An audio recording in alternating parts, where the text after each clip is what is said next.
So, something not that chill happened to Cad last week. Wait, we're live now? Yeah, we're live now. Well, let's start at the beginning. Yeah. I mean, real quick, welcome back to the Off the Balcony podcast. We're the con group that goes around and, we mainly do panels about Christian, but we also do, panels about everything, basically anything that we're interested in. We won't reintroduce ourselves, but I just kind of wanted to re-antiquate everyone with who we are. So, where do we want to pick up? Well, since we left off with Memphis, how about we go into the con after that, which was Magic? Midwest. Dude, you got so drunk at Midwest, you forgot that you even went. So, yes. Find the lie. According to my bank statements, I was at a place known as the Hyatt Regency. We were in the Hilton. See, I got so drunk, too. And there was a con happening this weekend, and photographs in my phone seemed to indicate that I was there. So, yeah, we'll go with that. I was at Anime Midwest. And I know that you were Christian because I know people on Instagram that have selfies with themselves and you dressed as Christian. I know. I got a selfie with Henry Cavill. You remember that? The dude is Geralt. Yeah, the dude Geralt. is from The Witcher who took a really nice guy, by the way. Really, really sweet guy. So if you're listening, I follow you on Instagram, but you're a really sweet guy. You were very nice that night. Hope you're doing well. Yeah, I mean, I remember Midwest simply because, my girlfriend nearly threw a fit because her karaoke panel didn't go through, but we saved it at the last minute. Someone had a banger cover of Operator by... Jim Croce? Is that how you say his last name? Yeah. Jim Coochie. Coochie. Some Gucci. So, that was a lot of fun. We're at the karaoke panel, and so I'm going to start with some self-deprecating humor because, so while we were there, I was kind of acting as pseudo-MC, even though I wasn't really, the MC. Oh, yeah, because the lower panel rooms at Midwest turned out to be a Wi-Fi dead zone, and that panel requires my laptop and internet. Thank God for data. Anyway, so during one of the, we're going through all these different guests, and we're doing rotation, and finally, she was middle of the pack. There's a girl dressed as Himiko Toga from My Hero Academia. Yes, that is an important fact. Yeah, I know how you're looking at me. So what happened was I called her, yeah, you dressed as Danganronpa girl, come on up. And then this girl says, no, I'm from... What did she say exactly? I think she said just I'm from My Hero Aka. Yeah. And immediately you assholes, and then the panel audience just started busting out laughing at my fucking boomer gaff of oh fuck, I'm never gonna live this down. Also, wasn't Midwest the one with the security escort? Yeah, that was a significantly cooler moment. Yeah. I also have my own boomer gaff, which was we were debuting Waifu Wars, I think, the next day. Biggest hit panel of CAD, I'd say. Oh, yes. And then I called up someone who was dressed as Naofumi from Shield Hero, but I didn't see the shield, so I called him Venti from Genshin Impact. Are you one of them Genshin Impacts? Yeah, that not my best moment. Wade and I both had the boomer gaffs. Yeah, we were boomering it up, and you were laughing at me for the whole Himiko thing. And then I laughed at you for the whole Genshin Impact thing, even though I don't really follow Genshin Impact or any of that stuff. I'm just I got him on something. Yeah, I tried to play Genshin Impact like early 2020, and I just could not get into it. Isn't that because you have 10,000 hacks for Sims 3 or something? No, it's because I don't have a mouse with my laptop, so there's one early game mission where the trackpad would just fail on. It's where you have to learn how to use a glider, but It's like you're supposed to like fly from this cliff to like a point on the ground, and because the trackpad would just give up on me, so I was never able to get to that point. Not the second tower. First 9/11 joke of the night. Actually, another memory from Midwest is that it gave indirect birth to our group's greatest memes. That during one of, I think it was Kana Cabana, our party time anime panel, my girlfriend just started biting my shirt because I think she just lost. Oh wait, no, that was while we were outside waiting for that panel to happen. I was so drunk and just had this thought that like I want to reach out and hold on to him to make sure I don't fall, but I feel like my hands don't work, so I just bit onto the back of his shirt. I didn't remember that. Well, I mean, I was pretty much drunk. By 6 o'clock, I was gone. Okay, I was basically on all. I was like that Peter Griffin meme, and I feel. Oh, man. I was up in the sky at that point. And a sangha with John Swayze. John, on the slight chance you're listening to this, we all love you here. Second shout out to John Swayze, real MVP of Conguests. Always love to hear from you. Always love to see you. Our patron saint of drinking. Patron saint. Yeah, during his Gamma panel, he was asking me if I had any drinks for him, which I did. I never leave a man. We could have furnished that whole panel table if we wanted to. Honestly, I think I did. Oh yeah, you did. Because now it's coming back to me. Now it's coming back again. It's gotta kick the. I remember that. Yeah, out. Because they were fucking with that screen pretty much that whole night. I mean, we were too, but like you guys gave them the drinks, right? There was one panel, I think before us that was filled with like all these famous voice actors, and we were just giving them all drinks. Yeah, they saw me walk in with the camper jug full of the Cowboy Kool-Aid. First mention of that in 7 minutes. And we ended up coming in. I'm like, hey, I got this here. I got this I got this drink for people here. Just talk to me before you get some. And then all the voice actors swarmed me. Yeah. They asked what was in it. I told them. And they got multiple cups. Yeah, I think Steven, if you like an anime, I'm pretty sure Steven got one of your favorite characters drunk. I'm just telling you straight up. Guaranteed. Or if you're a theater fan, he got Genie in at least one theater production of one Broadway production of Aladdin, a little drunk. Who played? I forget his name, but he was one of the guests there. Yeah. Oh, well, it's like the big guy with the baseball cap. Oh, yeah, he took like 5 cups from me that night. So, well, I'm afraid we don't know your name, but we like you regardless. Did Rob Mogul? Happy to serve. Was Rob Mogul one of the ones who took a drink, or? I didn't get names. They all just came up to me and said, "Hey, you're the guy John told me about." No. Uh-oh. Okay. Now imagine how crazy this would be if this was like. Imagine if this was like George Clooney and like Brad Pitt and Leo DiCaprio. That's basically what he's doing on an anime dub level. It's just feeding the high rollers.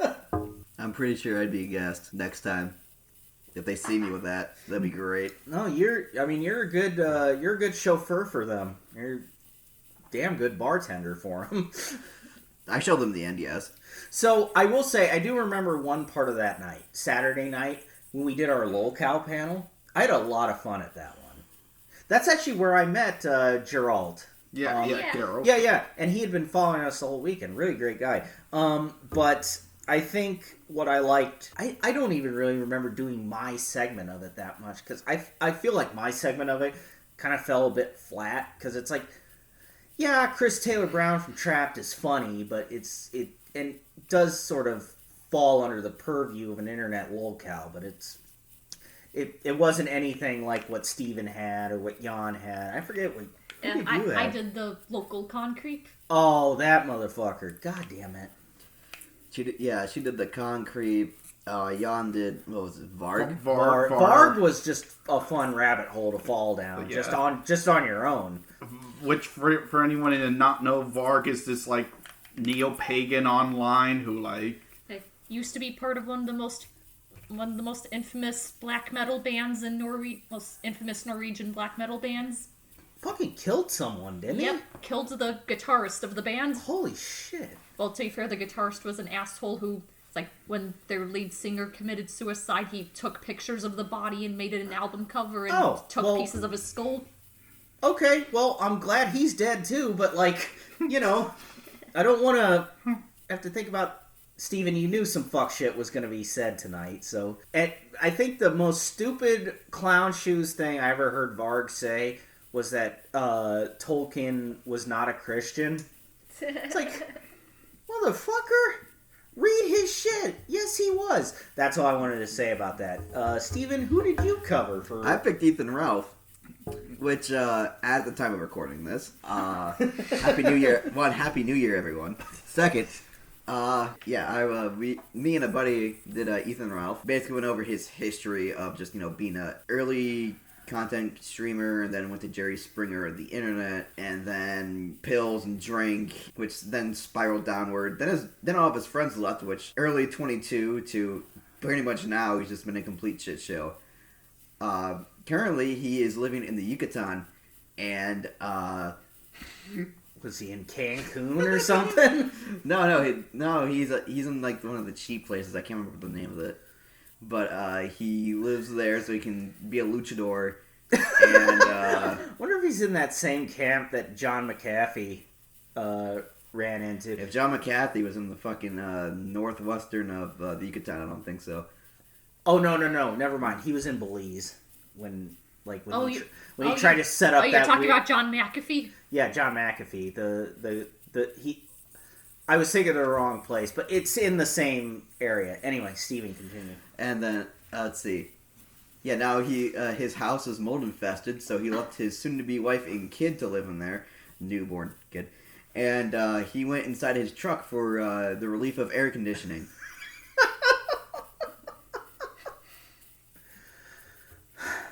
Folks, we're laughing, but this man is genuinely awful.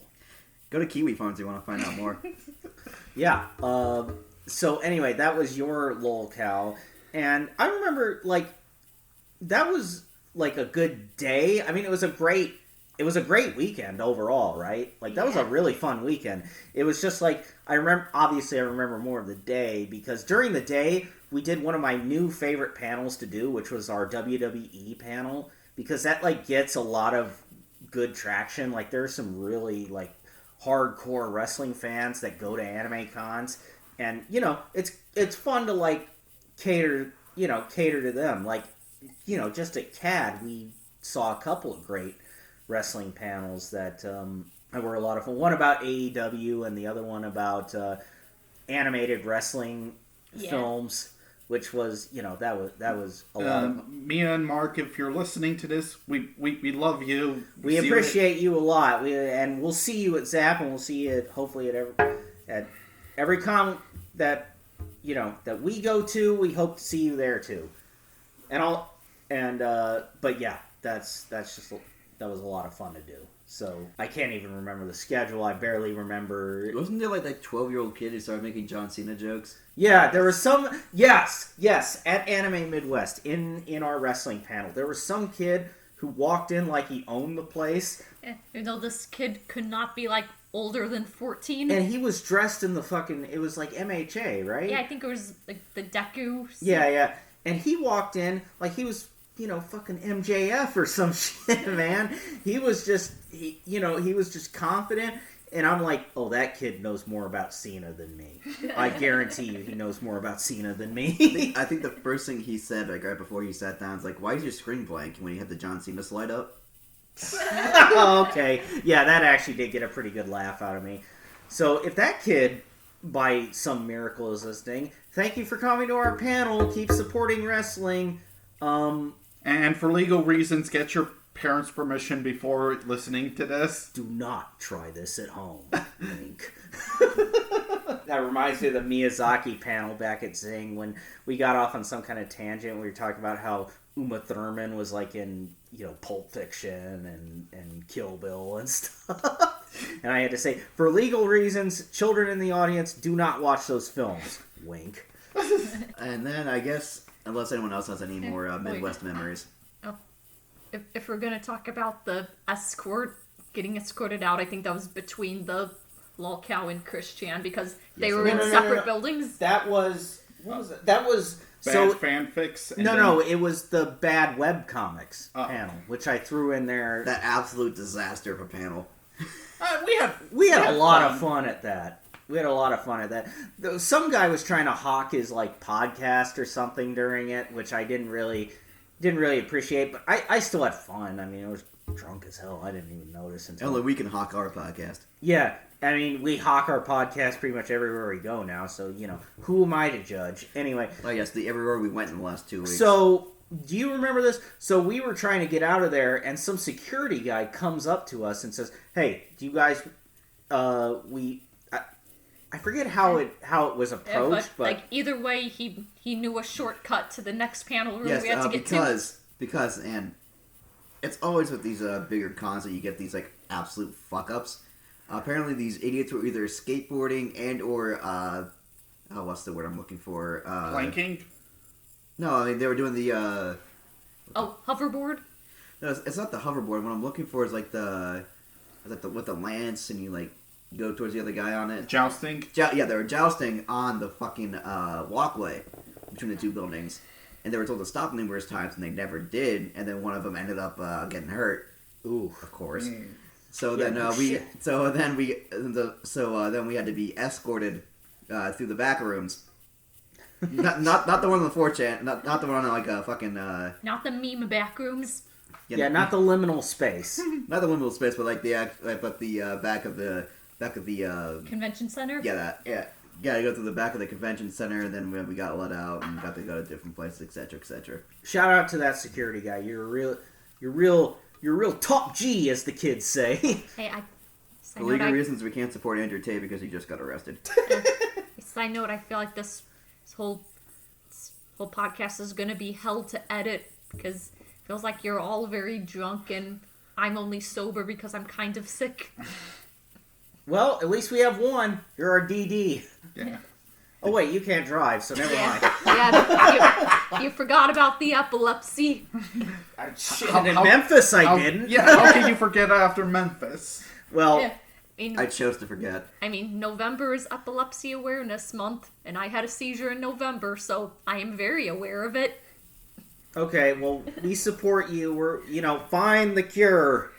Wait, find the cure. Yeah, it's not like autism. I want to be cured of this. Okay, fuck. Oh, hey, I'm autistic, and I maybe sometimes want to be. But then you wouldn't have the same appeal in our group. So we got to think about this business. We got to make these money moves. Oh, this is all going out, isn't it? I'm keeping it in. Oh boy, that's staying in. Quote Mike Stoklasa. That's like epilepsy we can cure with weed. Your autism, moving on to magic.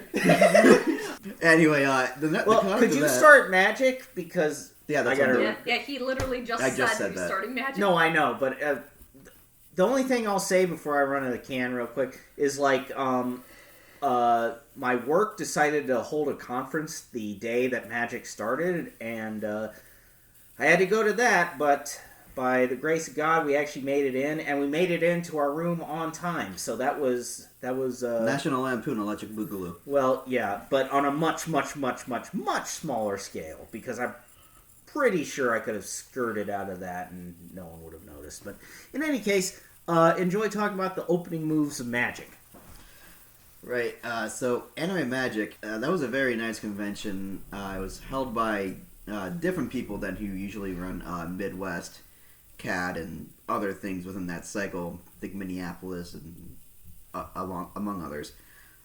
Getting in there was nice and easy. That was the time I debuted my anime music panel, where I played guitar for people, and that was nerve-wracking to say the least. So that was a time. And you got a compliment. Yes, I got a compliment because I was standing up and I said, hopefully this sounds good for the people in the audience. and there was one guy in the back. He said, "You sound good no matter what you do." And I was like, "Thank you, Arlington Citizen. I'll remember that for the next 10 years." I remember for Magic, I was really upset that we were running late because on that Friday, they had the Love Live meetup. And I'm a big Love Live fan, and also, I mean, the only meetup I'd ever gone to before was a JoJo meetup back in like 2018, and I met some decent people through there, made some friends there, so I thought going to the meetup would be the way for me to make new con friends. Spoiler alert, none of them ever talked to me after the meetup or online afterwards. Hey, you know what? Don't worry. You made the meetup, right? Yeah. We're all good. What are you guys talking about? Yeah, just Friday of Magic. Did you guys get to that panel that we hijacked? Oh no, that was gonna be next actually. So Yeah, We- remind so- me of what we talked. so Magic. There was one panel that we were all interested in, which was bad fan fiction. Right. So not our own, but a different one. So the panel group never showed.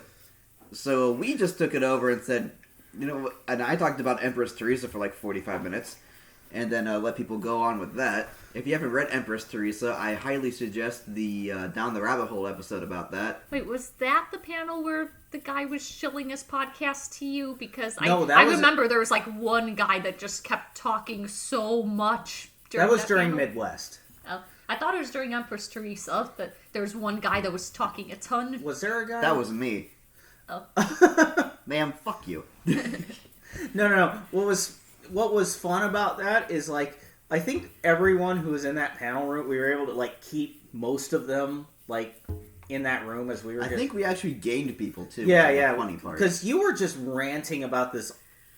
Could we do just a quick side tangent and talk Okay. about what this book is that you're So talking about? Empress Teresa was written by a guy named Norm up in fucking Maine. Norman Bouton, I think is his name. 'Cause Yes. he has like a French last name. It was supposed to be a dedication to Joan of Arc, but imagine Joan of Arc if she was fascistic. Like, Yeah, and she had alien powers in the form of Hal from 2001: A Space Odyssey, which makes a direct reference in that book, and it is a very, very, very bad book. I have rented it from Amazon just out of sheer curiosity. rented it. Yes, I didn't know you could just rent books off of Amazon. you can. Yes, you can. So I rented it off of Amazon because there's no way in hell I'm giving that man my money. And it was first boring, then stupid, then fascist, then utopic at the end of it. Because I'm going to spoil the end for everyone because no one actually physically cares about that book. Apparently what happens is that Teresa ends up freezing time for like 600 years, has like 200 odd something kids with her fucking husband. And then, so that way the kids learn about time. The kids have no names; they are numbered 1 through like 280. Oh, that's not good. And the kids were stopped from aging to, and I quote, "stop them from thinking naughty thoughts and doing naughty things." Oh God! Norm, there are some things you leave out, and we don't have to question it. That's one of them. And that's what you talked about this whole time at the. You turned it into the Empress Teresa Catholic fanfic panel. Correct. Turned it into a TED Talk. Yeah. Bravo. Just speaking from the heart and talking about. In my defense, I also watched Crimson Rogue's 5-part review of it, totaling 25 hours. Was it like a live reading or? No, he reviewed everything in painstaking detail. Actually, no, it's only 3 parts. It's not 25 hours. I think it's like 3 hours a shot, so like 15 hours if you watch it all in one succession. Okay. Because I know Fred Knudsen, the guy who does the Down the Rabbit Hole show, did a live stream back in, had to have been like 2017, 2018, something like that, where it was 6 hours of him going through this. He didn't even finish the goddamn thing. He was just it was like the tires spinning of like trying to get through this goddamn book. Yeah, if you think that 6 hours were bad, because I think that 6 hours were just the first chapter. Imagine reading the damn thing. It's like 28 or 29, 30 chapters. How long? Like how many? What's the page count? I want to say 550. It's 550. It's not really much of a book as it is a tome, but Yeah. God, it was brutal. And I returned it after probably I returned it the day after I got it because Didn't he get locked out of his own comment section on Amazon? Yes, Amazon locked the review thread because everyone was like giving him legitimate criticisms, and he was responding as if he was Teresa. Oh yeah, I remember that. That was certainly a thing that happened on this earth. Isn't real life fun, everyone? Yes, isn't it? It's lovely. But yeah, I don't know if the guys covered this during my absence, but Anime Magic, probably one of the happiest cons that we were at this year, just because we got a lot of show of love and support from the people, because a lot of people who go to Midwest cons came to Anime Magic that year. That was a perfect way to cap off the summer. Yeah, and it was really nice to hear from the people who showed up, like, hey, it really motivates us to do this more. Like, hey, you're the reason we come to cons. You're the reason, or your panel was something I was looking forward to all day, and you really delivered. That sort of stuff. We always love to hear that kind of stuff, and it makes us want to do it more. Sometimes obsessively, we want to do it more. I mean, there's also one of our friends came up and keeps telling us every time he sees us doing Christian, he wants us to do Terry A. Davis, the God Almighty of Temple S. I would, however, none of us are black, and we can't say half the shit he says. Yes. So, we'll put it on the back burner. We'll figure out a way to do it. Or until we get the eternal N-word pass, or... Yeah, we won't really dive into Terry A. Davis. This isn't really in the scope of this. I mean, I guess we could after we go through our con stories. At least three of us look like the whitest people you will ever see. no, we already, there's already a train run over Terry. Oh, you had the words of Mr. Potato Head. You had to bring that up. But yeah, Anime Magic was obviously awesome. So Saturday was that was game day for Anime Magic, wasn't it? That was the day. We went to. So I debuted Anime Music, and I had to be stone cold sober for it. Yeah, so, Anime Music. Because the last time you tried to debut it, the last time I tried to do it at Anime Blues, I got too drunk to play guitar. So don't drink and guitar, kids. You physically can't. So I actually debuted playing. That's when I played the Rumbling. I will put up a separate video of me doing that later, probably around the same time I do this one. Yeah, I put this one out, which hopefully should be sooner than the end of the year. Be realistic, kiddos. You are not Keith David. Don't try to be. Keith Richards. Who did I say? Keith David. David. Oh, Keith David's the fucking actor. God damn it. Yes, Keith Richards, the guitarist from the Rolling Stones. You are not Keith Richards. You can't handle that much booze and coke. It was an age of darkness. It was the age of gargoyles. Bum. Gargoyle is great. I love Keith David, too. They Live is awesome, but you are not Keith Richards. Anyway, Steven, continue. And I've already mentioned about how... You got complimented? Yes. Thank you, random citizen. I know who you are, but I just don't feel like name dropping you for this one. That compliment is going to serve Steven for the next 5 years. 10. 10 years. Oh, 10 years. I am a man, therefore every compliment lasts a decade. There you go. I'm just one away from being able to make it 20 years. I mean, my girlfriend here is a compliment machine, so I'll be immortal, so... Well, I think the number of insults she gives you also kind of balances it out. Yeah, just wait until we get to CAD. Oh, yeah. She's going to tax your compliments like the government.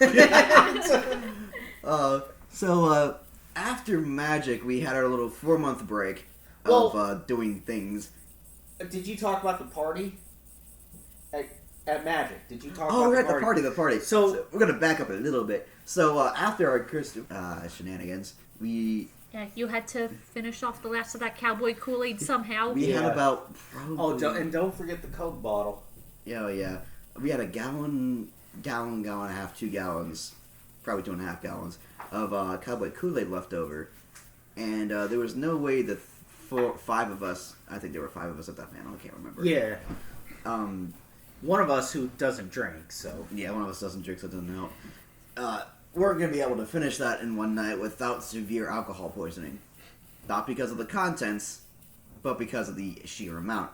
So, one of our friends pointed out to us that there's a party right afterwards, because I was like, hey, anyone know of a good place for me just to drop this off and have people not do things with it? And, so I went to the party, served it there for about a couple hours. By couple, I mean 3.5. Yeah, you were down there for a long-ass fucking time. It took a long time for me to get rid of that shit. Yeah, I'll bet, even with all those people down there. Yeah, all those people, I don't know names. They were all great. Got high, we got high, got, general party shenanigans there at anime cons. That happens. But I also brought with me my almost full bottle that had a rum, tequila, and Coke mixed into it. And, I thought that I told people, hey, this is already spiked, don't do anything with it. But people were unwise and decided to put it in with their Jack. That cowboy Kool-Aid got me acting unwise. So if they had a cup of cowboy Kool-Aid, which I think I memorized the list purely because I told people what was in it, like probably 15 to 20 times. We had, I think when I left. Okay, because that party was a blur. It was really just me watching people play Smash for the Wii on a projector screen, and people going and getting water and coming back for the cowboy Kool-Aid. Were they just down there in that hallway projecting the Wii onto that wall or whatever? Yeah. Oh wow. They moved the tables and put the Wii on one. Yeah, because I know that hallway is where the panel rooms for Midwest and CAD usually are. Yeah. So after. Yeah, so after 3.5... By the time I was way too tired, what I did was I had some people help me. We took about 8 cups for Cowboy Kool-Aid and about 4 cups for the spiked Coke with rum tequila. By the time I actually did leave, we had about 2 cups of the Coke and rum tequila left and about 5-6 cups of the Cowboy Kool-Aid. And Wade found the table that we used that night covered in an orange stain. Yeah, I was... Because me, Jan, and Hannah... I think Heather was with us, too. She may have been doing, like, VR or whatever. Heather's my girlfriend, by the way. Anyway, so we were, just getting ready, just milling around, getting ready for our Miyazaki panel that day. Yeah, for some reason, we always host our family panels right after the night we get the drunkest we have ever gotten in our lives. But in any case, so I'm just down there. I'm just kind of chilling out. Getting ready, and I see this table in the middle of the basement of the Hyatt Hotel. And if you're familiar with this basement, it's the escalators, and then you got the left side, and there's that hallway with all the panel rooms. It was down there, and there were these 2 tables set up, and I'm looking around, and I see this gigantic orange stain that had formed onto the tablecloth. And so I just start busting up laughing. I pull out my phone, snap a picture, send it to Steven. Hey, I wonder who did this. I even took a whiff of it, and I was like, oh, that's Everclear. That's Everclear. Yep. I mean, it was washed out because I didn't see it again after the couple. Yeah, we haven't seen that camping jug since. I bet it's all stuck together now. The camping jug actually has been thrown out because it had an excessive amount of mold inside. Because you can't clean that out without removing several things from it. And your boy forgot to do that. So well, I imagine some mold. I'm surprised wheat didn't start to grow in there. But could have. But the sheer amount of Bud Light we threw in that thing. Yeah, that party was awesome. I mean, I didn't really stick around for it. The party was awesome. Yeah. It's because some of those guys came in and watched our panel. It was very nice to, have the support. We did Sonichu and what else did we do? We did Kana Cabana and then Sonichu back to back. Yeah. Which, that was a fun night. And then we went back upstairs. Steven had his party story. Then we came back down and we did our Miyazaki panel, which, that was fun. I always love doing that panel because it's kind of a break from sort of either the like wild party boy shenanigans that we get up to with our panels, or the kind of darker anime that we tend to focus on. Or the awful human beings we talk about. absolutely. The locale panels and stuff. So the Miyazaki one was a lot of fun. We already went over the Miyazaki panel story at CAD, so there's no reason to retread old ground. I was pretty, ship-shape for the one at Magic, right? Yeah. I mean, we talked about Nausicaa, we talked about Howl's Moving... Ponyo. Yeah, Ponyo, that's... Why is Hal so hot? Yeah. That was at Zing where that was said to me. Or why, Howl's Moving Castle is so mid. Okay, I never said that. What I say is, I never really give my opinions on... I do talk about Howl's Moving Castle, but... You just ask people why it's so popular? Yeah. Because I am genuinely curious, and people in the comment section of this video can chime in too. It's just, whenever I see that movie, I think it's good.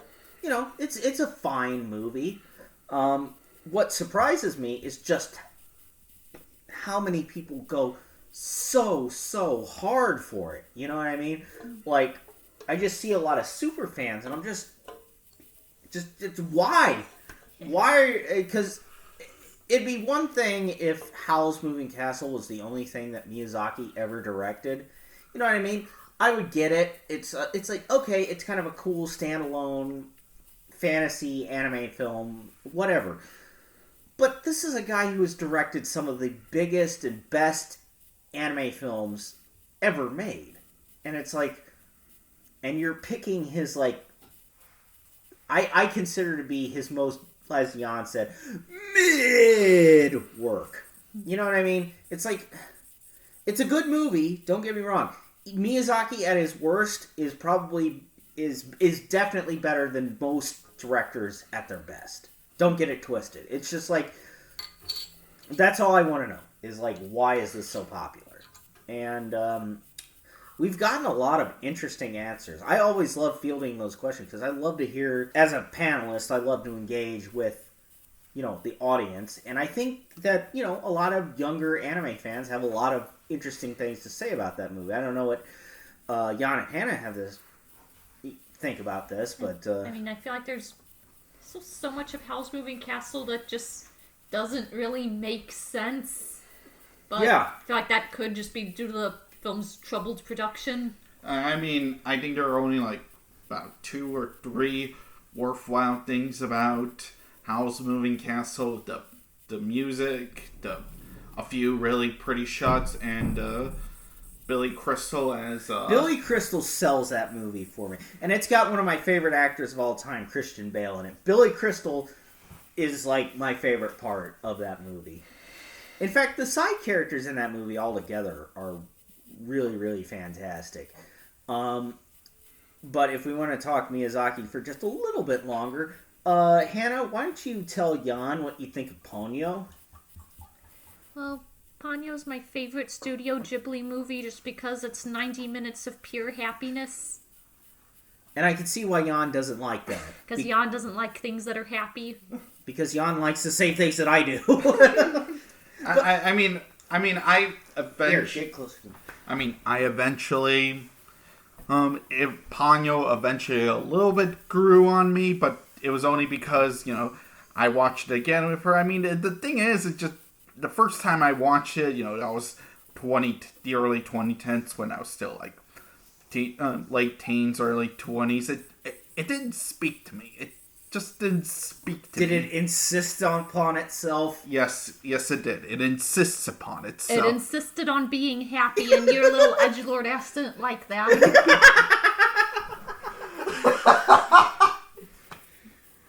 All right. Well, there it is. First of many tonight, folks. First of many. But, I really like Ponyo. If you're going to talk about CAD, you can start on Friday and Saturday of it. So because we're basically over with Magic. Yeah, and the first convention that we went to back at it again was... Yeah, after a good long break. Because after a long break of life and jobs and me going to a job and quitting the job later, we are back to our con adventures, and we start with CAD. CAD because that's the only 2022. con that we've done in the past 4 months.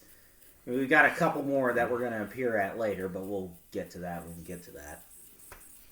Yes, and if so Friday we get there, everything's all happy and joy. Yeah. Like, the only thing that was kind of, like, getting on my nerves was, like, just kind of how much stuff there was that we had to cart up there, and we were, like, on the very top floor.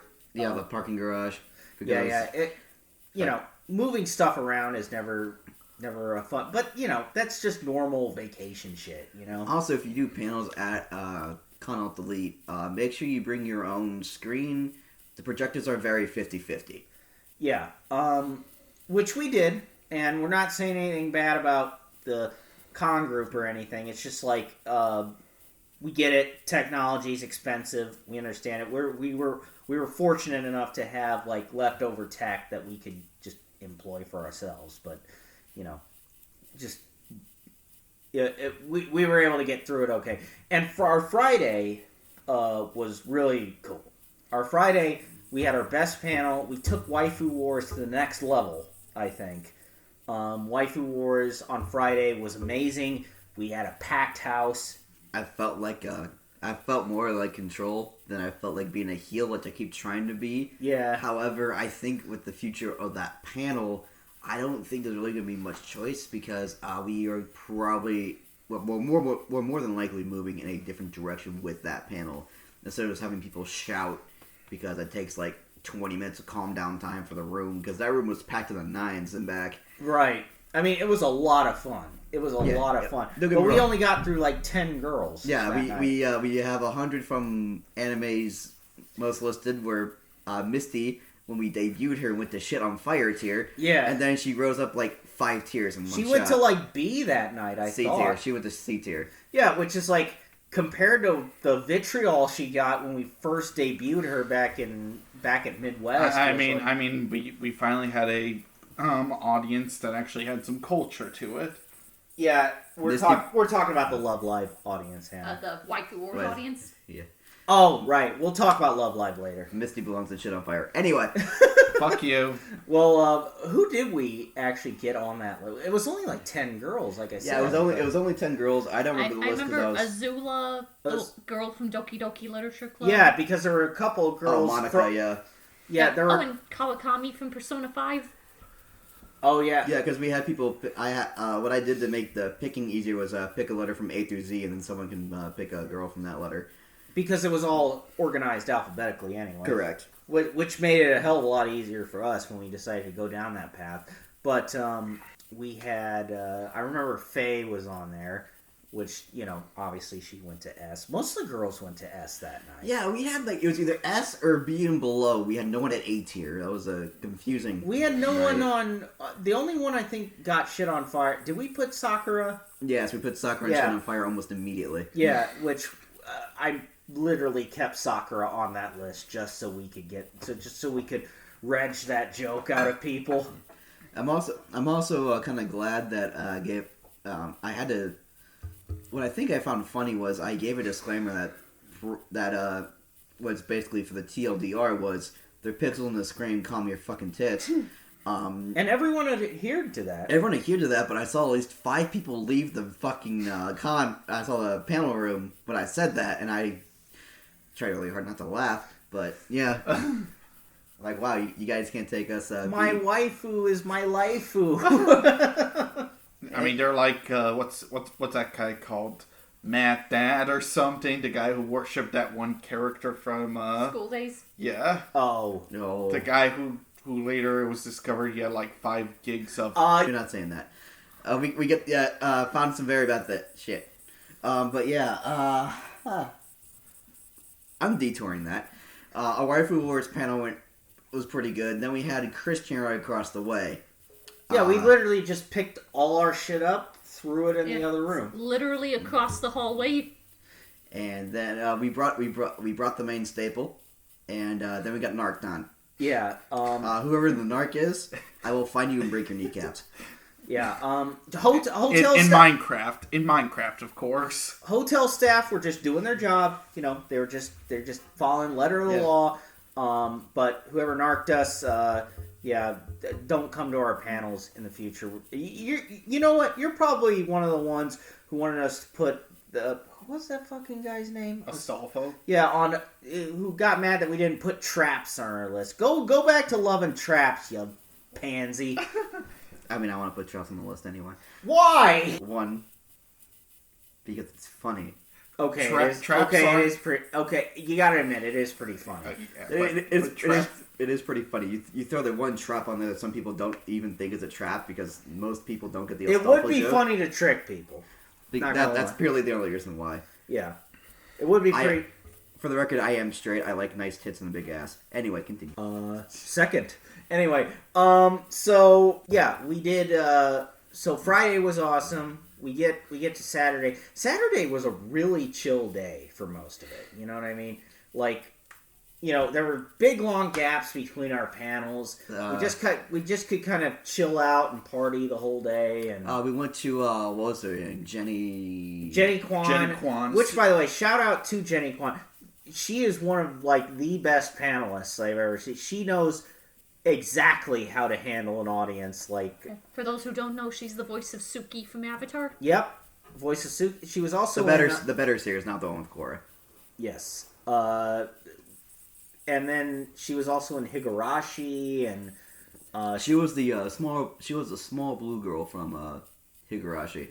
Should we talk about the weird guy at the? Sure. I mean, we don't know his name, but we don't know his name, but I'm 98% sure he's a nice guy around his family and some friends, but he is hella social awkward. Nothing against him, but he's just rattling questions. Are you saying nice guy like he's genuinely nice, or yes. Nice guy, capital N, capital G? No, not capital N, not that. I didn't interact with him, so I can't tell. We came to this conclusion, too, that he's probably a sweet guy. It's just, he was around, probably one of his favorite voice actresses and just didn't know how to handle himself. So yeah, we're not here to make baseless accusations that someone's a stalker or something worse. We're just telling you, we get it. Funny observations, basically. We get it, dude. You're a fan. Just mind yourself sometimes. Jenny handled him very well in the panel. Just professionally telling him to, we'll get back to you. And so I start bouncing around the room. Not even a hint of irritation in her voice. She just knew exactly what to do, knew exactly what to say, didn't raise her voice, didn't get angry. It was just, I will get back to you, moving on. And when she posted that she was there, she posted the boomerang. You can see it on her Instagram. And we're in it. All four of us. All four of us are in it. And we're right next to her, actually. Yes. And I said, it was very nice to meet you, even though I never spoke to you. And she just, just commented back. It was nice to be, responded to on Instagram for once. Yeah, and it was by someone relatively famous, The life decisions I've made are very confusing. Nothing makes sense anymore. But yeah, after that point, I think after the gunsmith, who's the... Kimberly Yates. Yeah, Kimberly Yates, Yeah, we went to Kimberly Yates' panel. The glasses guy was there again. Apparently he had to run in both panels, but we won't litigate that. But anyway, so we get done with that panel with Kimberly Yates.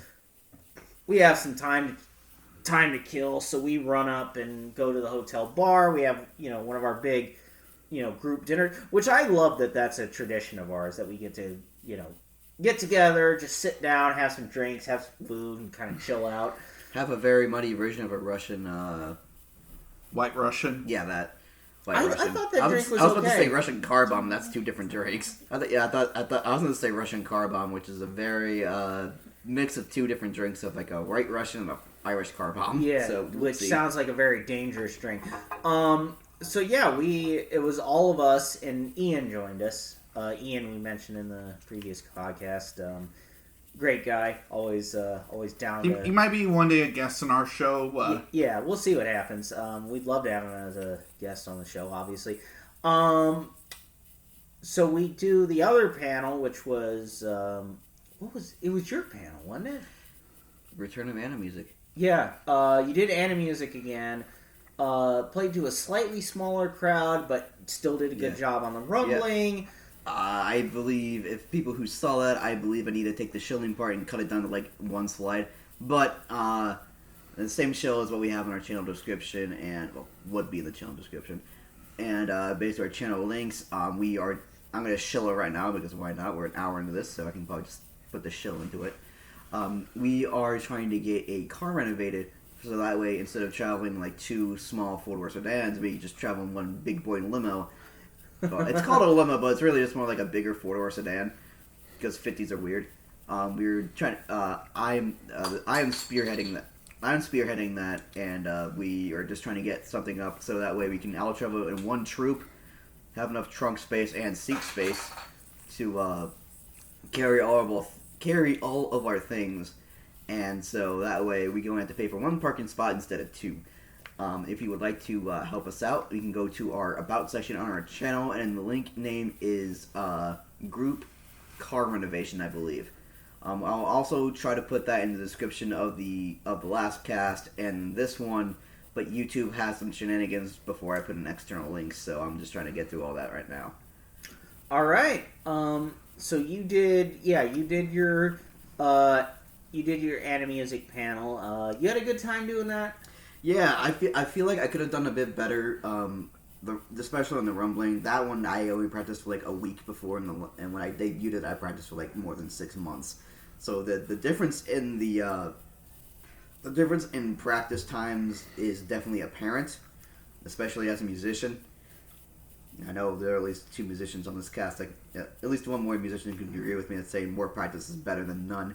But also, I know in the last one I said, hey, I might do Daydream Syndrome from Dream Eater Mary, if you see that regretful show. I never did that. This time, however, I swear to God, I can guarantee this to be coming to Anime Zap. Anime Zap. I know my cons. I swear to God. It can come to Anime Zap, and we can get that taken care of, and I can actually, learn her song on a 6-string instead of us just hulking that 7-string around. Well, I mean, I think you did that song pretty well, and obviously you did better than me because I don't know shit, but it was a good playing, and the crowd seemed to like it, and I fit, just add more leading questions for the actual music, asking what's your favorite soundtrack, what's your least favorite soundtrack. I mean, we got on a pretty funny tangent about the Digimon movie soundtrack, considering that's just a greatest hits of the 90s. I also expanded it for more video game music because the room that we were in was right next to the main events hall. Yeah, where the cosplay contest was happening. And there were at least probably, if I didn't take account, 5 or 6 or 7 Kingdom Hearts characters, because Kingdom Hearts 3 came out 3 years ago at the time of recording. Oh, Hannah, you have a funny story about that, don't you? Oh yeah. While that was happening, I started hearing a familiar tune. It was the 3-member version of Start Dash from Love Live, which that's how we found out that the dad and daughter that host the wrestling panels besides our WrestleMania one, the AEW and the wrestling cartoons one, are hosted by a dad and daughter who are very nice people. That we love them, and turns out that they're fans of Love Live too. Yeah. I think the dad's favorite girl is Chica. Yeah. Which, I'm glad I know this information now. Yeah, at least somebody likes Chica. Oh. Goddamn. Well, I mean, we don't care enough about Chica to really see that as a burn. Since this is December 31st, January 1st is Daya's birthday. Oh, we care even less about Daya. Yeah. So she's a good older sister. You can go fuck yourself. I didn't say anything bad about Daya. It's just that if she wasn't in the series, I don't think really anything would be lost besides cute sister moments. No, I'm going to do a little bit defense play, right? Of course you will. Of course, because I identify with her. She's in positions that I've had to be in for my life. But much like Umi, the writers fumbled hard. Fumbled the bag. And so it's just a bit more writing. especially when it comes to the second season. Because holy shit, you bangled the 30 years and Daya suffered the most for it. Fuck you all. Well, I think Kanan fumbled, like, it was the biggest loss, because I don't know anything about Kanan, okay? I just don't. But, like, I would have liked to see more with Daya, because because clearly, like, Ruby loves her. She clearly loves Ruby, so it's like, you know... I mean, the only third year that matters is Mari. So. Mari. I believe in Mari's supremacy. Mari is mid. What? We didn't talk about this. I'm giving you an honest opinion. Her only draw is her big tits and the blonde hair. And that she's a vocal powerhouse. And she's Italian. And she's a mafia princess. The Italians should be sunk under the sea. Okay, look, her dad's probably John Gotti, okay? Okay, probably. But, yeah, heard Love Live a few times, and then Hannah was in which cosplay for that night? Emma from Nijigasaki. You know the one. Emma Verde from Love Live Nijigasaki School Idol Club. You know the one. You know the one with the just the classic tone of the girl from Switzerland. Yeah, that one. We haven't watched we haven't watched that series yet. I'm too drunk to actually say the name. Though we did buy it. We did buy it together. For $70. Yeah, well, we split it between us. It was like 35. I mean, that is 35 and 35 is I 70. know, but I'm just saying that it was like... at least we got the series, you know. But let's go to Cat on Saturday night into Sunday morning. Oh, God. Okay. All right. Oh, come on. No. Look, this is the last time we're going to mention this. Bullshit. Yeah. I can't even keep up that lie. But we have to talk about this because this was the all-time moment of Cat. So now, let me preface this, right? I was actually very livid about the Narc minute, right? Because I thought that was going to be part of the Christian stuff, but, you know, things being things, hotel staff being hotel staff, con staff being con staff, they had to make sure they had good relations, therefore, I understand their express intentions with that one, right? However, we had to cart that back to the room because this time there was no party, and that made me sad. Once we put it back up in the room, we decided to carry just a gallon around for us and for those who asked. Then we get to that night. I took the girls to go to Husbando Wars. Yeah, cause this was after our anime party time. The three of us wanted to go to that while Wade and Jan were drinking in the hotel room, which I expected them to be just passed out by the time we got back, but... Nope, they were wide awake, and Jan was like the most drunk I've ever seen him before, and yeah, I even asked him, like, as we were going to bed, I kept asking him, "Are you okay?" Because I was genuinely concerned for him, and this is what he sounded like. Yeah, blah, blah, blah. It sounds like one of the kids you work with. Yeah. Oh, I was literally just babbling, followed by... laughter. You wouldn't be laughing in a few hours, folks. Yeah. Oh, okay. because this is that night, this is a Hannah story for a little bit of this, so go ahead. Okay. It was like around 2:30 a.m. I wake up with my head feeling wet, and luckily some lights were on, so I was able to see, like, oh, I didn't just drool in my sleep. This is yellow and chunky. I think... Yeah. And then, Someone had 3 cups of ramen that night.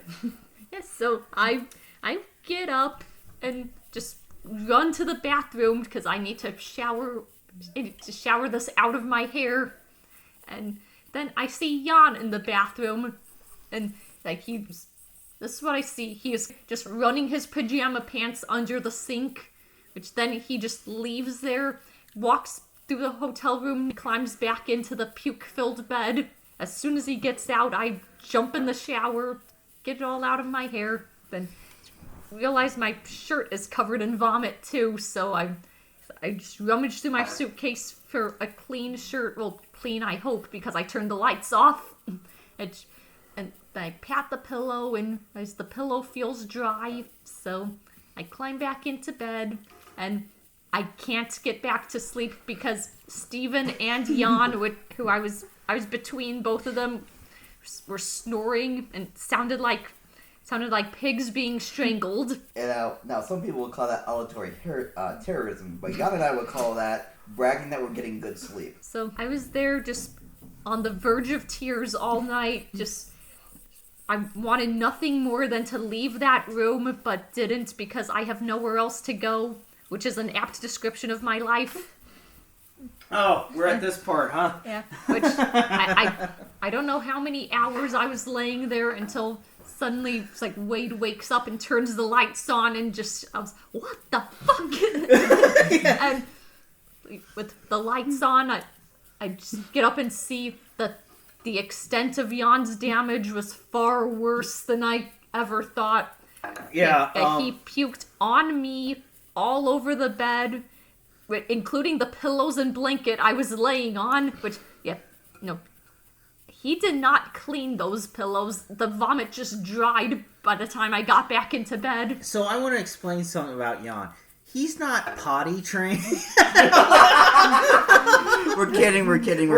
It's like he was so drunk that night that he couldn't, Yeah, I don't remember a single thing We know you don't. There was no way you could have. I remember, flashes of it. We were just... He's the reason why we created the rule: if you get so fucking drunk you can't speak, you go to the bathroom for the that night. was like an immediate, okay, we're making some executive decisions today, kind of, changes to make sure that this never happens again. But yeah, He vomited on me, vomited all over the bed, and leaned his head over the side of the bed and puked pretty much into my suitcase and all my stuff that was on the floor. Yes. You know what else we learned? What? Maybe Jan's not stupid enough to have his stuff not be in the drawers. You know what? Yeah. Which, that's another thing. We're all going to use those drawers now. Oh, I'm not. You're not? I have my stuff behind and under my cot. Okay. Yeah, you were far away from the splash zone. Yeah. It's like, if we could actually... If hotels would let us actually stick stuff underneath the bed, this wouldn't have even been an issue. Yeah, but either that or Hannah needs to learn how to pack her shit away when she actually opens it up. Hannah, No, we're not going to turn this against her, okay? She did nothing wrong. You did everything wrong, okay? Now, I take full part and turn this against Hannah. No, why? No, I'm kidding around. I'm just I like to poke fun at everyone at the table. Okay, well, I mean...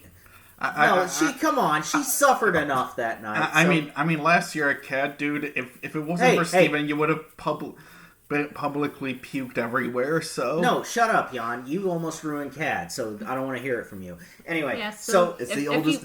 So if you saw these guys' AM panel at that Sunday morning at CAD, I think it was the Christianity panel, I was not there because I was still very, very upset. As you should have been. Sad. Anyway, so... You also missed me mentioning high school DxD for Catholic context, which is hilarious. That was a fun panel. So I'll admit, me and Jan actually had a really fun time in our... we do this Christian references in anime panel. It's a lot of fun. I really enjoy doing that. And Jan was there, and he had a good time too, especially after his embarrassment. You can call that his penance. Yeah. Which the picture for this, we were talking about this before. The picture for this podcast episode is going to be me. Just obviously, we're cutting out the part of that picture of the puke stained bed, but it's just me sitting on the floor, just going through my suitcase, just figuring out what things got puked on and what things are safe, and you can see the rage in my eyes. So I'll say this about the stuff that got puked on. Fortunately, everything that was puked on has been cleaned.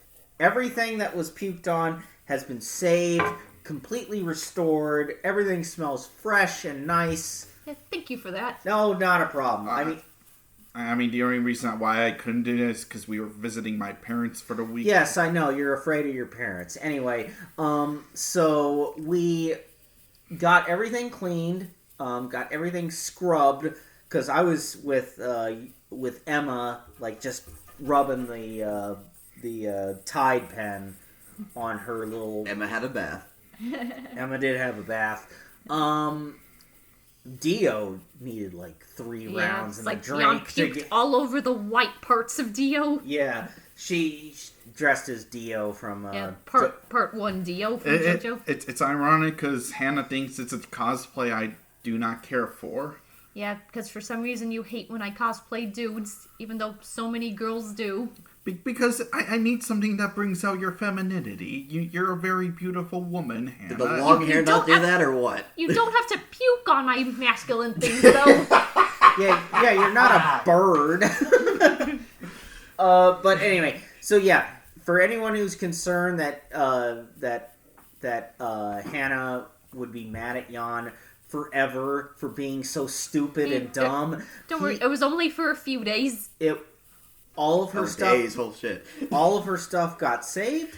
All of it is being returned to her, and you will see her in those cosplays in their perfect, pristine condition in the future. I promise you that. Yeah, still took me like almost a week to be able to kiss Jan on the mouth again. No, it was like the same day afterwards.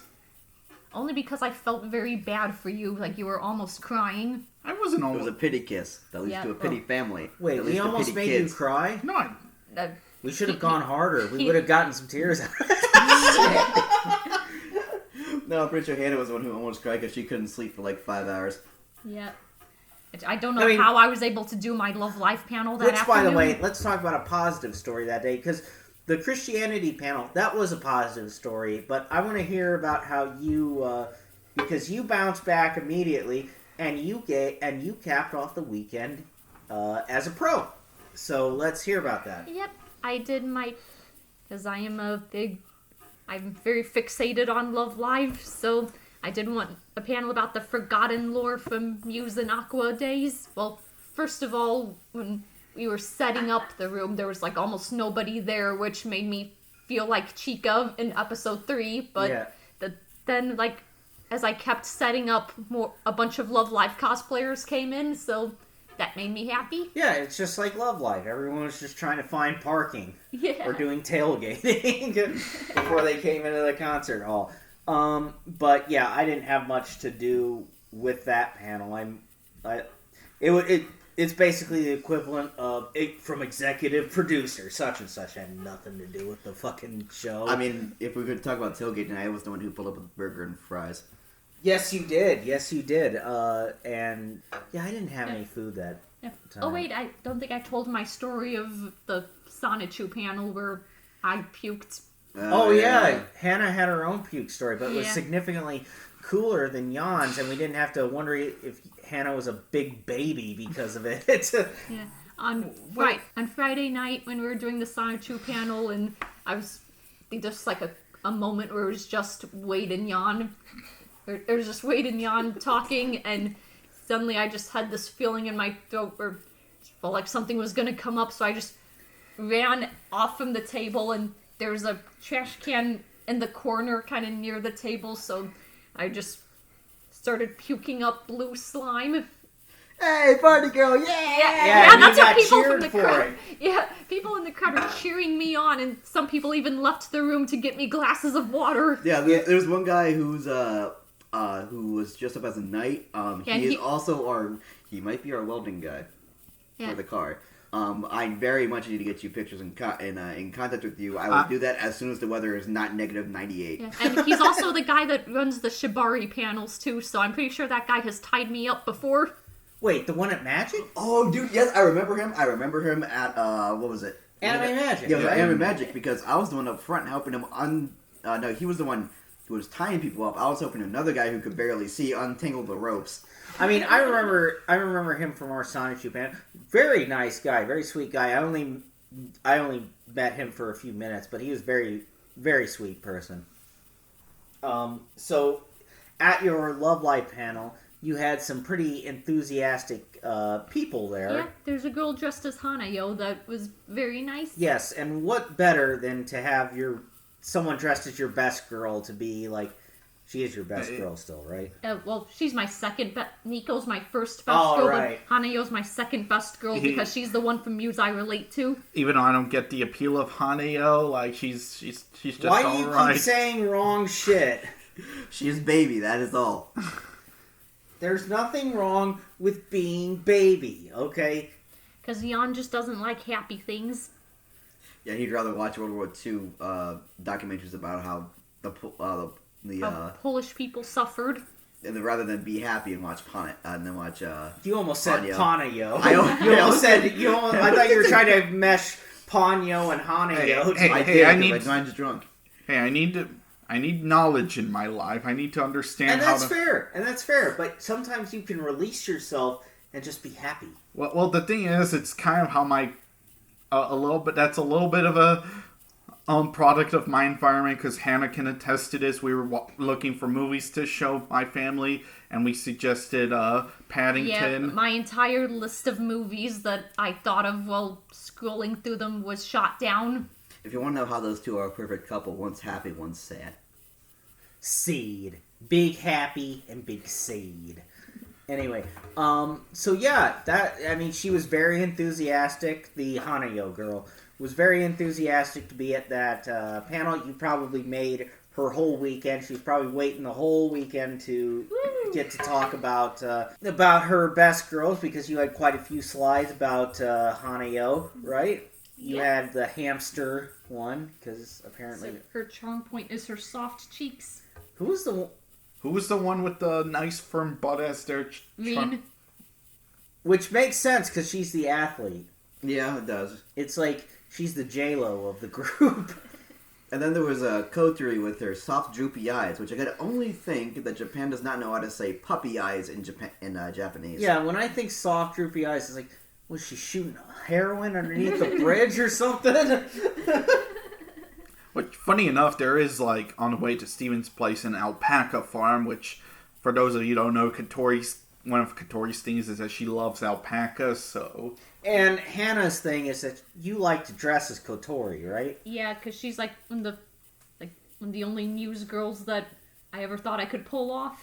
I mean, you pull her off pretty well. It's just you didn't have a Lovelock cosplay on Sunday to... She had Nico. I have the Nico, the jacket from the unidolized version of the cheerleader cards. So I had that jacket and also a shirt that has Nico on it underneath that. Yeah. And yes, those were the only clean things after the incident. Yeah. At least you were all in Nico gear, so there you go. And we had a lot of fun with that panel. I mean, it was a fun day. Because I had reviewed the panel before we sent it out. I just reviewed it to see, like, what was in it and how it was. But I didn't really digest any information. I had no idea Maki was going to sell Nico up the river for tomatoes. Actually, another because fun... Nico's a bad character. Actually, another great panel we had, which... Wade, for some reason, doesn't think too highly of is our Star Wars panel, like, there. Okay, so I'll talk about the Star Wars panel. Jan, I'm glad that... you had a lot of good things to say about that panel. For me, this is just my own personal opinion. You did great in that panel. Don't worry about it. It's just... This is completely on me. I felt like that I didn't put enough into that panel to really, like, justify it being... I feel like I could have put in more, done more, kind of. Sounds like me with anime music. Well, I'm a terrible self-critic. Like, yo, dude, sin. Yeah, I mean, best creators typically are self-critics. Anyway, and not to say that, like, Jan being comfortable with the panel, like, obviously he had a lot to say, he had a lot to add. I was just saying that my prepared content, I don't feel like I gave enough to really justify it being its open. I think I was at a good start. I wish that I had just added more. That's all I mean. And then there was me who came in like halfway through the panel and just made a Darth Maul joke, never explained, and then left. What was your Darth Maul joke? I heard everything's at 50% off at the Darth Maul.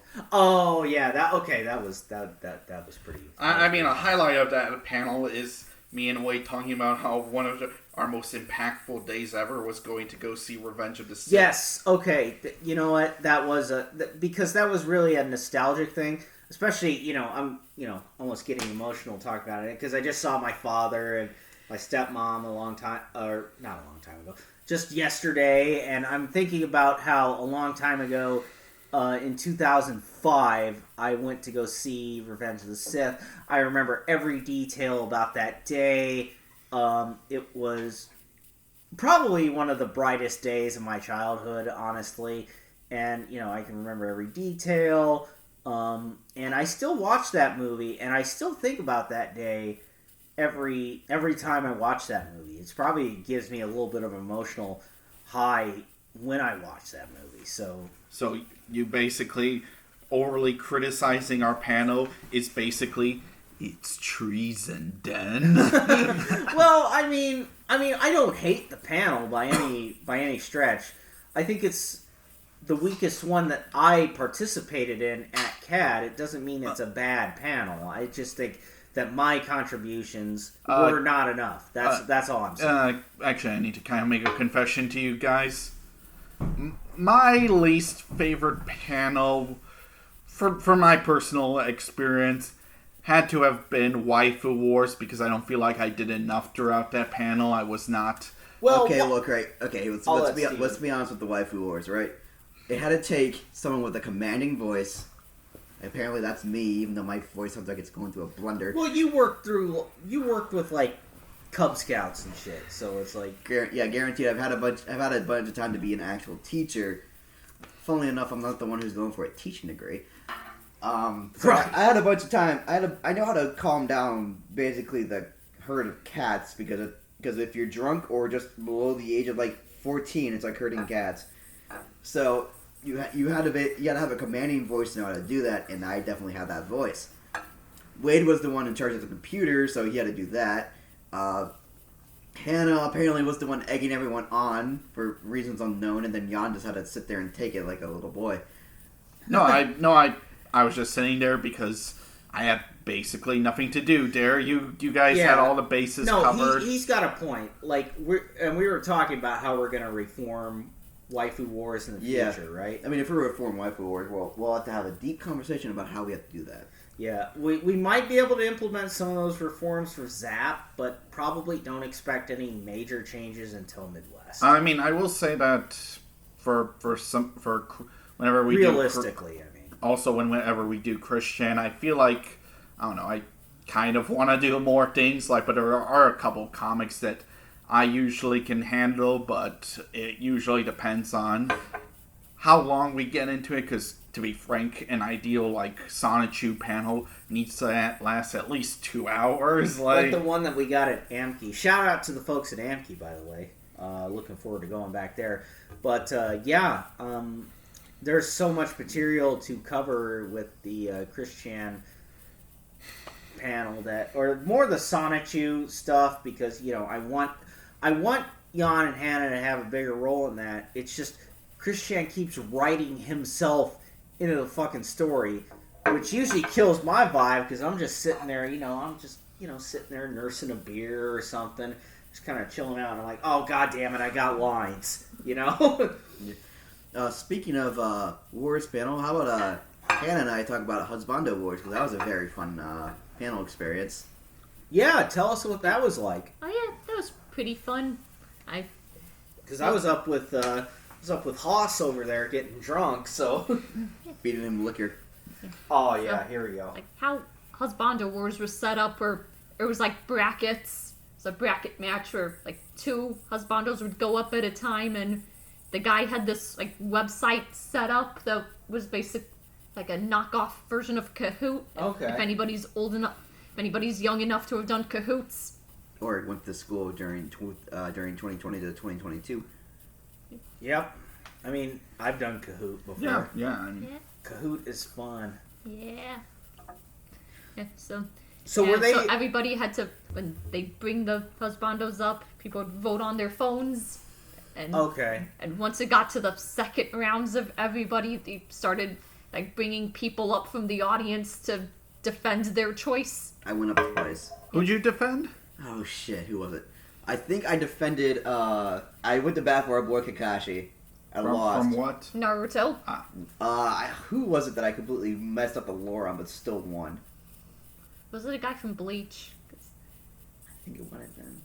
Oh yeah, it was Ichigo's dad from Bleach. I completely fucked up the lore on him, but I still won anyway. Yeah, I remember I went up to bat for Spike Spiegel, because I said, he's kind of an outlaw, doesn't have that much money, so if you're with him, you're living that Lana Del Rey lifestyle. The one that I feel most proud of for going up to bat for was the the guy from Way of the House Husband. I can't remember the guy's name. Oh yeah, Tatsu. Tatsu actually won. Yeah, he won. You're welcome. Which is it's kind of sad because Lloyd from Spy Family, the guy said apparently won the last time he did that panel, but he got knocked down like the second round. Yeah, he got knocked out second round due to Tatsu because he was against Tatsu. But when the funny thing was when it came to that panel, the people who were last were Tatsu and the motherfucker from Black Butler. Sebastian. Sebastian. Yeah, from Black Sebastian. Butler, yes. And it basically just came down to an argument of free will. Of would you rather have this guy do this for you because he wants to or because he's contracted to? And apparently a lot of people want that to be organic. So Tatsu won. Fair enough. And also... though sadly enough, I think it was a very close call. It was a close call. Was the audience... I mean, I'm genuinely curious. Was it like half and half, men and women, or was it I think I was one of like only 7 guys in the room. Okay, I kind of figured as much because I remember our Waifu Wars panel, wall-to-wall dudes. We're also at an anime convention. Except for the 2 Doki Doki Literature Club gals who actually got me to put Monica into the running. There's actually probably like in the Waifu Wars, there's probably like 5 or 6 women in there who I actually tried. If I actually have to say this, when it comes to Waifu Wars with the women, I actually had to try the most to calm them down other than the guys. The guys kind of understood, hey, shut the fuck up. But the girls kept going on like, if you don't shut up, your waifu's gonna get kicked the shit on fire too. Yeah, to threaten them. Just automatic. It could be Faye Valentine. Done. I will put her on shit on fire too, just because you're acting stupid. All right. Yeah. So for our Waifu Wars panel, because I think that is a good panel. Yes. I think it is a good panel. I think we have a lot of fun hosting it. It's just we clearly need new rules in order to... We need control rather than just freeform, because freeform doesn't go anywhere. Yeah, I don't mean to interrupt, but like freeform, what it gets us is 10 waifus knocked off of a list of 110. I mean, I will say this, like, now that you've mentioned it, I will help you, like, try to do more crowd control if we do, Waifu Wars at bigger panels. So. I mean, you did help with crowd control. It's just that due to our different strength, you kept saying silence, which never helps.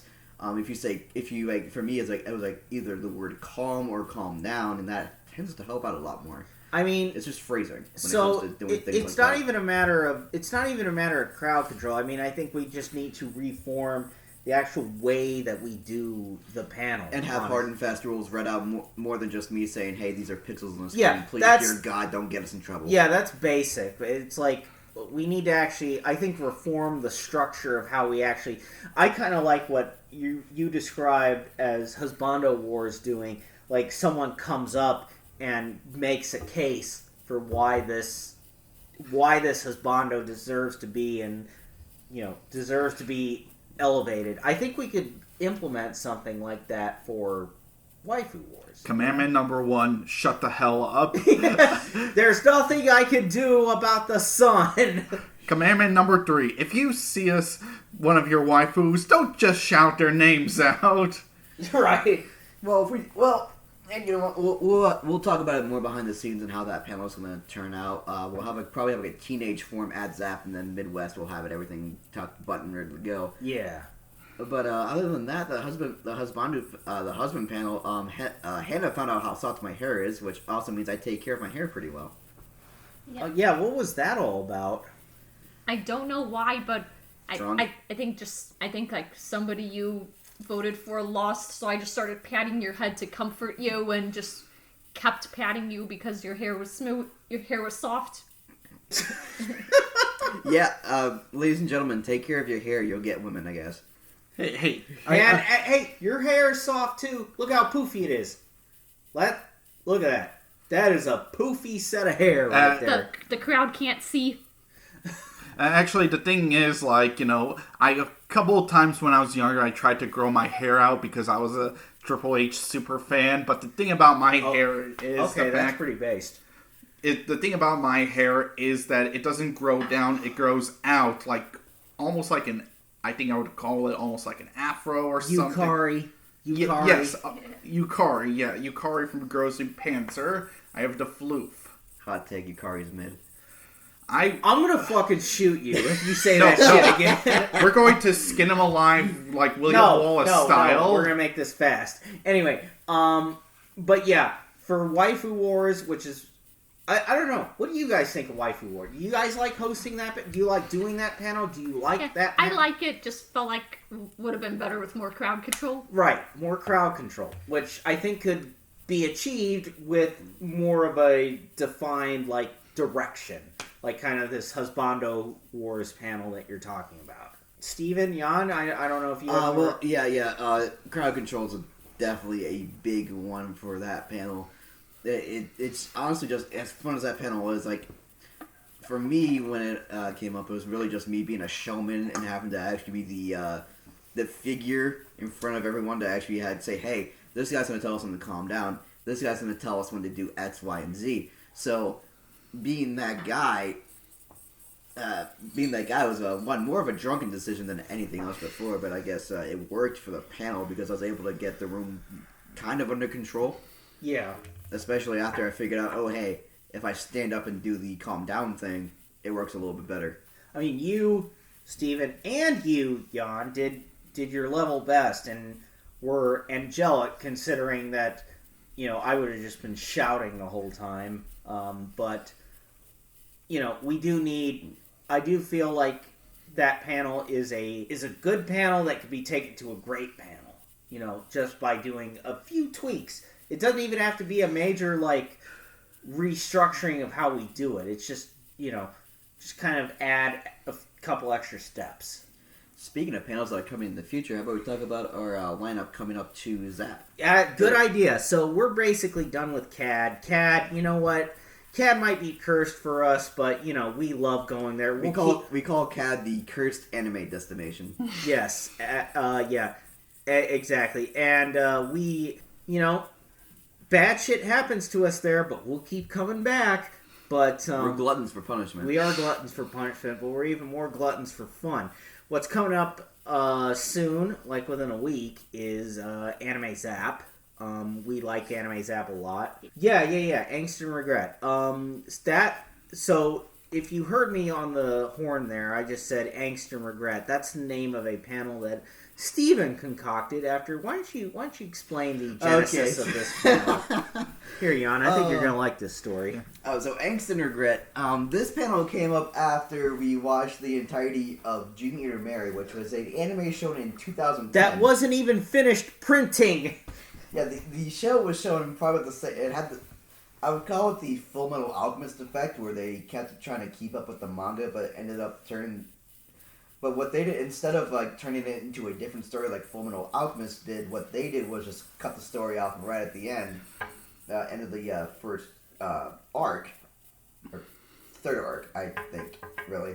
Yeah, you're gonna have to speak from memory because I didn't even know that this show existed until you told me about it. Yeah, so they cut it off at like the third arc and said, hey, maybe we can do this in the future. However, the production show got bought out, you know, when Tony went off on his 20th happy hour, and the studio itself went under and got conglomerated into something else in Japan, something else, but the second season never aired, even though they left a giant fucking cliffhanger. The manga, however, wrapped up right around... It was like 2020, wasn't it? Yeah, 2020, so 2 or 3 years ago, depending on when you're viewing this. But, yeah, the show, the manga wrapped up. I did catch up on the manga recently. It's also really, really good shit. Since I'm a shonen fan, I really liked it.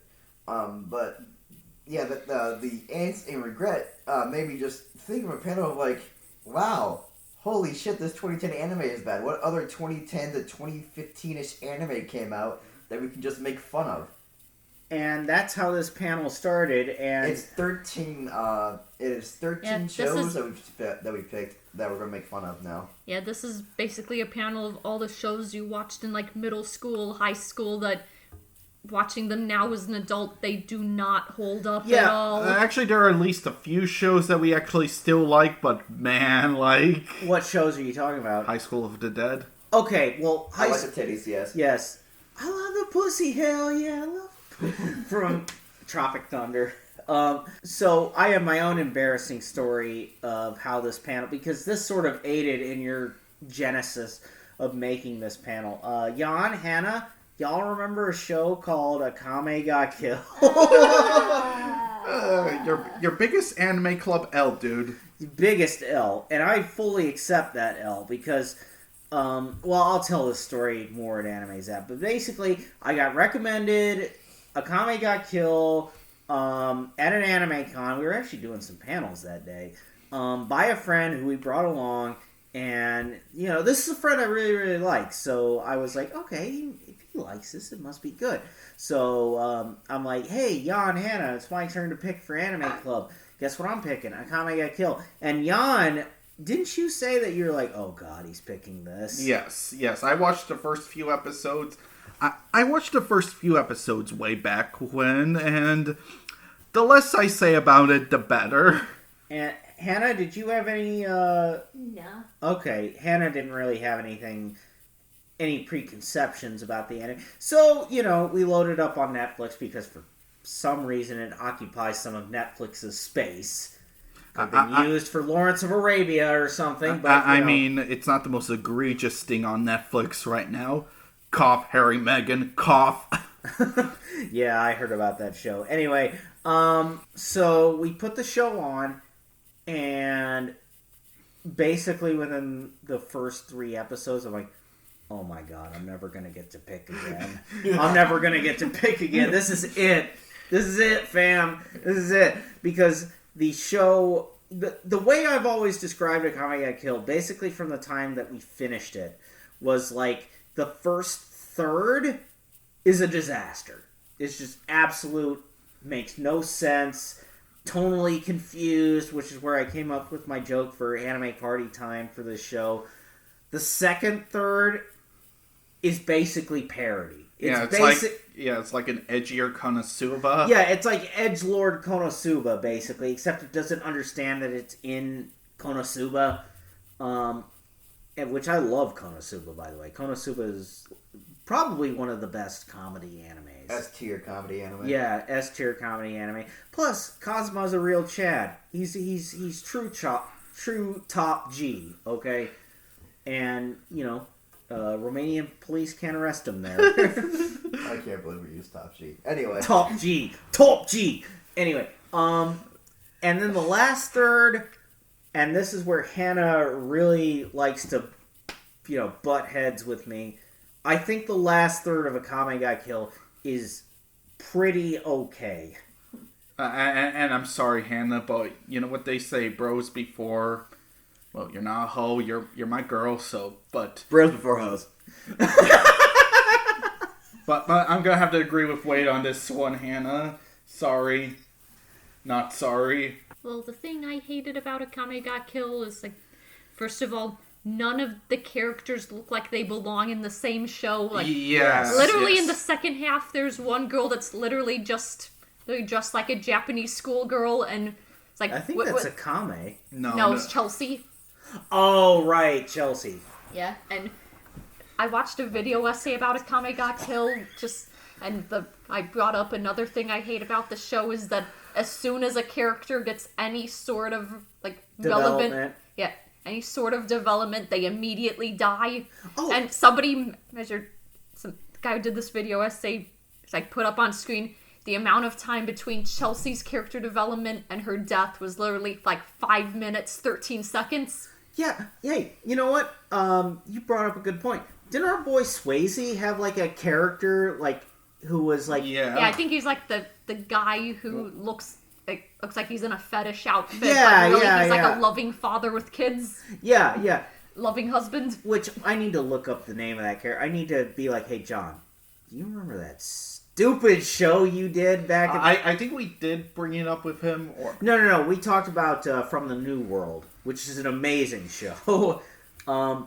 Which, he only had some bit parts in that. But they were enough that I was like, hey, do you remember voicing this? And he's just like, no.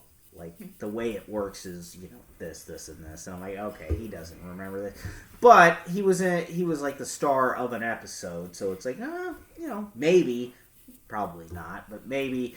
But yeah, I can't reject any of Hannah's criticisms. In fact, I agree with every single one of them. it's just to save some face, I have to be like, well, the last third didn't make me want to throw my television off a balcony, so it's okay, I guess. And I haven't seen it, so I guess it's a positive. Actually, well, go ahead. Actually, since we're bringing up Microphone. since we're bringing up our biggest anime club L's, Steven brought up his, Wade brought up his. I think it's only fair that me and Hannah will bring up ours. Hannah? No. Not yet. We might be watching Whisker Away tonight, but... Happy New Year! To you. No, I think that was I think your biggest L might have... Even though it was a fine show on its own, though. Love Live. No. Hey. No. That's it was offensive. Beyond the Boundary. Oh, yeah. Beyond the Boundary. Hey, I'll just say this. I'm good, sorry, everyone. I'll just say 2 words. Hero me. Yeah. KyoAni, you're better than this. Okay. So, did you remember all the Hiromi stuff when you Yeah, but recommended I didn't think it was as bad as it was. Oh, it was better. Yeah. I like my little sister tied up like this. Locked up. Well, the story of that episode is I like sister was big like, sisses again. like she was fighting a demon that made her smelly, and they wouldn't be able to get rid of the smell until they killed it. So they basically just had her in a bubble just to quarantine her. And Hiromi just presses his face up to her and says, "It's kind of nice having my little sister locked up like this." Oh, we're gonna clown on that motherfucker so hard. I mean, what a word of wisdom from my stepfather is: trying is like kissing your own sister. It's good, but not good enough. It's the weird thing with Beyond the Boundary. It's like the 2 girl characters of the main 4 are pretty decent, but the main guy literally He's not he only saved the main girl because he has a glasses fetish. He's not bad by any. He's not nearly as bad as Hiromi. It's just I can't remember shit about him except his name, and then he's got a hot mom. That's about it. Yeah, and the other main dude, Hiromi, wants to fuck his sister, who's the other girl in the main cast, and So- we all just have to treat it like it's a funny, normal character quirk. So here's the thing. 2 things. One, imagine the juxtaposition. You're sitting with your friend, right? And you're like, "Hey, I got a thing for girls with glasses," and he shoots back, "I want to fuck my own sister." I'm like, "Oh shit, man!" In the words of Dave Chappelle, "You weren't supposed to tell me that, bro." But the second thing is that, with a few tweaks, not even major tweaks, they could have made that a really funny joke. It could have been, just a misunderstanding, or, at the end, it's all the jokes get told, and, he was talking about someone else, or, the joke keeps running itself out and gets explained in some way. I'm not sure exactly how you would play that out. But there have been writers who have, done comedy writing like that have, kind of done amazing things like that, Yeah. But they just never do. It's always just, we're left with no other assumption than Hiromi, actually wants to get that. We know that Siscon is a thing in Japan. Probably not, but... I mean, I read an article about it from Beyond the Boundary. It was about Beyond the Boundary. There is a need for God in Japan, but I know we know that Siscon is a thing, but when it comes to American audiences, it's a bit off because we understand the context. We think it's weird. I guess it's probably the thing over there, over here at least. But in Japan, it might be seen as a joke. Might be seen as a funny thing. Might be seen as a porn category. Here, are we ready to talk about the next panel? Well, I mean, I think we've said our piece about Beyond the Boundary. I mean, the other shows on there, I think we've talked about before, like school days. School by Makoto. We got school days. So we have Boy fumbles the bag into the grave. I think Danganronpa is on the list. Yeah, Danganronpa's on the list. Did we talk about Comey Can't Communicate or No, that's a good show. It's a good show. Oh, It also didn't come out. It also didn't come out until 2019ish. 2020. Oh, 2020. Oh, I was. I right. Yeah, we're still talking about the bad high school show. Plus, we might be able to talk about good high school shows for Comey Can't Communicate in maybe 2035 or something. Probably. But yeah, that's our first panel of Zap, and then second day of Zap, which is Saturday, is 10 a.m. is my Lost Media panel, which I need to update. Yeah, Hannah has some pretty exciting updates because they found a lot of new Lost Media this year, right? My panel's like not a typical Lost Media panel. It's about things that were lost but are now found. I know the biggest update I have to do is that I have the Wicked Witch episode of Sesame Street in the examples of Lost Media, but now luckily I can make that its own separate thing. Yeah, and then after that, you won't see me much with Zap because I forgot to take off work that weekend. So, oops. Wait, when are you going to come back? I'm gone from 2 to 7. On Saturday? Yeah. Well, good thing we're not doing much from 2 to 7. But shit, we're not even back on, because at noon we're doing our wrestling panel. After that, probably after that one, I'll have to bounce. But yeah, and then we're not back on until 9 o'clock. Cool. So, I mean, from 1 to 9, we're probably going to be up in the hotel drinking, or maybe we might go down the street to get a bite to eat. Got a B-Dubs coupon, and there's a B-Dubs right across the street. So, we'll probably be doing that. But then at 9 o'clock, we've got our Berserk panel, which I am absent. Jan, we're doing our Berserk panel together. Right. At Zap. Okay. And, well, I mean, are you... what do you have to say about doing that panel? Oh, I mean, I'm excited for that, especially because concerned this will be the first time I'm doing this panel, completely caught up on the manga, Yeah, and I'm gonna try to get caught up on the manga this week. It all just depends on work. And I'm just obviously always happy to talk about Berserk. Kentaro Miura, a hero of mine, always happy to give a tribute to. I mean, you remember Anime Midwest 2021? Yeah. We had to give we had to do a whole eulogy for Kentaro. It was really hard, but I'm glad I did it because he deserves every bit of tribute that he deserves. Rip Kentaro Miura. I hope you find Rosario Dawson in heaven. Although one funny memory from Midwest 2021 is during our Berserk panel, there was a girl that kept asking about, No. That was CAD. That was CAD 21. Because you remember you caught up with her at Zap 22. Yeah, but she kept asking about grape. Just grape. With one of the letters. The Advent. Yeah, the Advent. Yeah, but the G is, but one of the letters. Okay, yeah. One of the letters is silent. So we get it. She was very interested in the Advent scene, and we had to kind of... we basically had to do what Jenny Kwan did to that other guy, except she was far more understanding, and she was...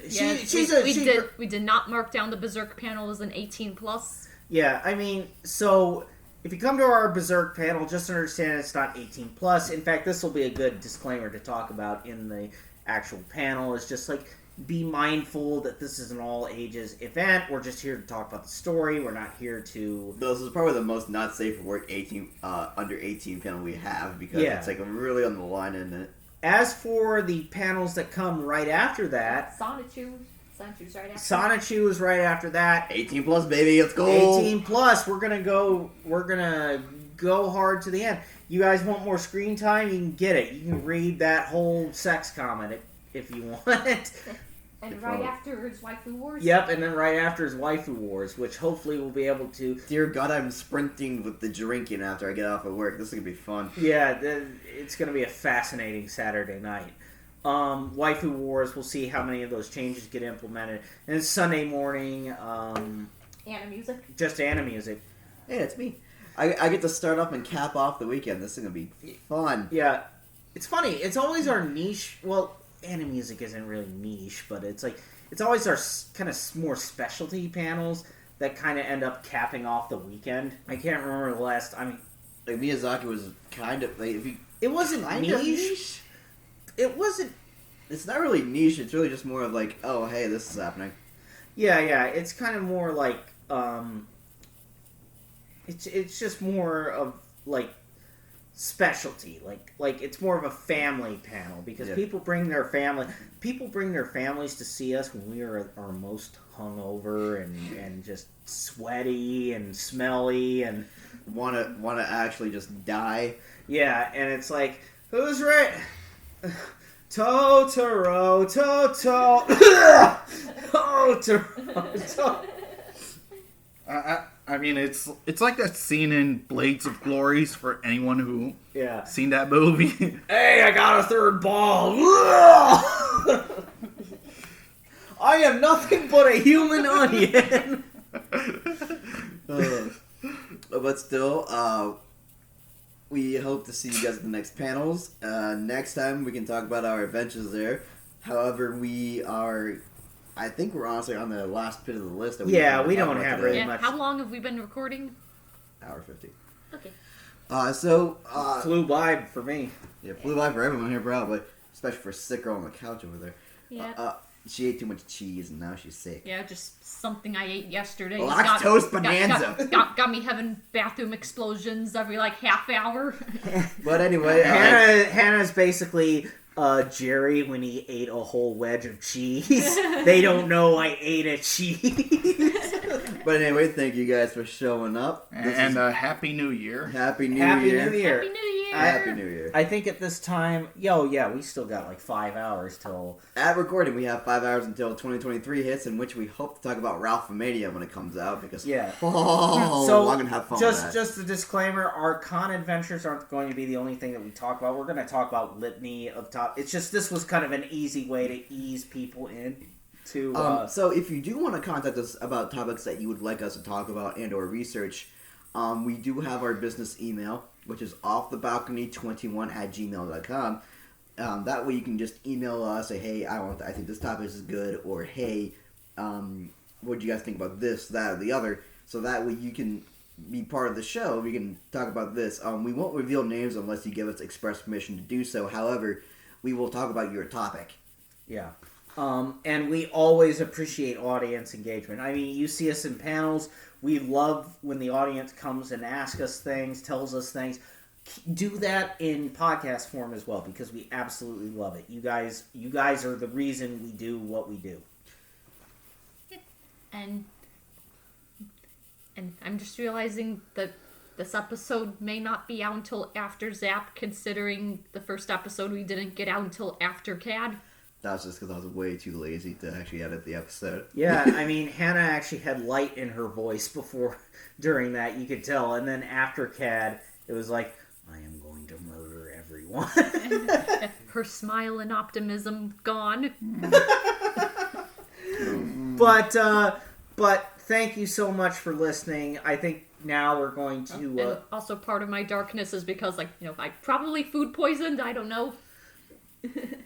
Okay. The bougie lifestyle is hurting everyone. The bougie. Anyway, so we're going to say one last round of goodbyes before we sign off. Giving you guys the Midwest goodbye at this point. Yeah, basically we're in the parking lot right now. There's 2 more goodbyes before we actually pull out.